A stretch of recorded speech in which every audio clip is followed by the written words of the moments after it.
We've got one or two knocks that we're hoping will train today, and we'll see how they train. And then we'll go from there. Patrick's got a little knock. Stuart's had a little knock as well, so we'll see where they are.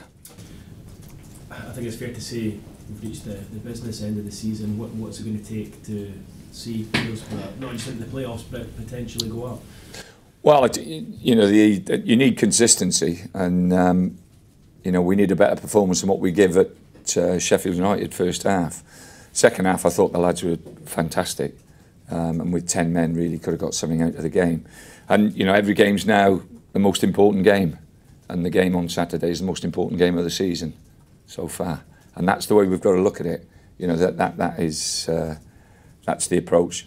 You know, I think that irrespective of what people say about the run-ins and how tough the games are, these are the games you should embrace. You know, I spoke to him again this week about embracing these games. These are games that, as a professional footballer, you should be really, really looking forward to, and looking forward to express yourself and show what you can do, not just as individuals but as a team. So we were talking about that before you came in there. In many ways, it's probably better playing against teams who, like yourselves, have got something to play for, and it kind of heightens the whole situation. Well, hopefully we'll get a big crowd tomorrow, and we'll get the crowd behind us. We need the support for the next two home games. You know, City will bring a fair lot up, and then Millwall will for the last game. So we really need good vocal support from the terraces, or they used to be terraces, from the seats. You know, to get behind the lads, but the lads have to give them something to cheer about, and that's very, very important. Although you lost the other night, you touched on it there, the performance in defeat and the way you battled in the second half, is that in a sort of strange way, does it give you something to build on? Well, it's frustrating because, you know, we'd led ourselves into a game knowing how important the game was and what we needed to do, and first half we just didn't do it at all. We just didn't come out of the blocks. And you know, you can't give people 2-goal leads. Although the first goal was an absolute wonder strike. You sometimes got to take that on the chin. Like I say, I just felt that it was chalk and cheese from the first half to the second half. If we can play for 90 minutes like we did second half, and you know, we've done well at home lately. You know, apart from the Wolves game, we've had some very, very good results, and we need to make sure we do that in the next two home games. It looks as though, I mean, it's pretty tight up there. It looks as though this is going to go right to the wire. Oh, we've got the next round of games on Saturday, and that's the most important thing. That's the only thing I'm focusing on, is to be really positive now about what we're going to do, how we're going to play. You know, Bristol City are a good team. They've shown all season they're a good team. They've changed a little bit. They've gone a little bit more direct. So, you know, the two centre-halves will have to play well tomorrow for us. And we'll have to have a solid base. Do you feel that with everything that's gone on here at Middlesbrough this season, and then you look at the clubs that you're facing who have had stability throughout the campaign, does that make it tougher for you then? No, I don't think so. I think, you know, for all what we talk about and all what we do, we want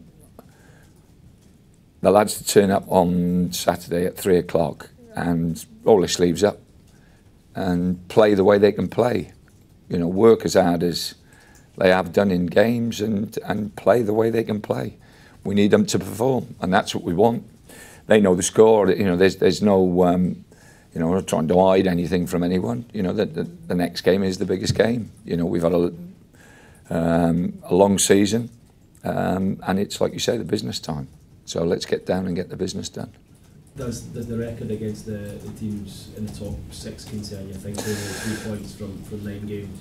Yeah, you know, that obviously is something that you look back at the end of the season. The great thing is we have an opportunity to play 3 of the teams who are in that, or up in that top 10 over the next 4 games. So we could eradicate all of that. And if we win the 3 games against those 3 teams, nobody will be talking about it. Tony, just one really, you kind of touched on it, but it sounds to me like you really enjoy these situations where it's everything on the line then. You know, like I say, as a professional footballer, as a player, as a manager, you know, these are games and these are situations that you want to be involved in. You know, this is you know, fantastic. This is what it's all about. You know, like I say, we've got a big crowd there Saturday. We're playing against a very, very good team. We've had a good season. it's us against them. And roll your sleeves up and, you know, give it the best. And that's what we've got to do. And against Sheffield in the first half, we didn't roll our sleeves up and we didn't give it our best. That was the biggest disappointment. Second half, yeah, all right, we made a couple of changes, but we only had 10 men. We played as though we had 12 men second half. And that's what we've got to do. Are you enjoying it personally, Tony? Yeah, and I've enjoyed coming into, you know, new surroundings and, you know, looking for things that I think we can improve on, the things that we can do and things that we can take forward. You know, there's a lot of good things at this football club, and there's one or two things that need to be sorted out, and a few little uplifts here and there. But it's a good football club, there's good people here. And yeah, given time, hopefully we can put things in place that will push this football club on.